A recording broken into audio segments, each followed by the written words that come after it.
Naitwa Boniface Magige, msajili baraza la famasi. Tulikuwa na mafunzo elekezi kwa wafamasia wapya ambao wamesajiliwa na wanategemea kuingia kwenye taaluma rasmi. Wafamasia hao jumla wako 116 na wanafanya sasa idadi ya wafamasia wote waliosajiliwa nchini kufikia 3937.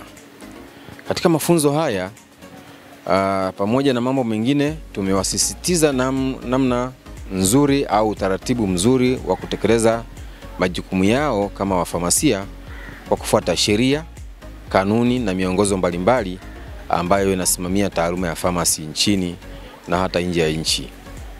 Wafamasia hawa wamesisitizwa vile vile kufuata taratibu za kusimamia huduma zote za dawa, kuanzia kwenye maduka ya dawa mpaka kwenye huduma za dawa katika hospitali na hata viwanda vya dawa nchini, ili kuweza kurahisisha utoaji wa huduma kwa wananchi kwa karibu na kwa ufasaha zaidi. Kwa hiyo kwa ujumla ni wafamasia ambao tunawategemea sasa watakabidhiwa rasmi leseni zao na watakuwa tayari kutumika katika taaluma hii ndani ya nchi na mahala popote pale ambapo wataona wanaweza kwenda na kutoa huduma zake za kifamasia.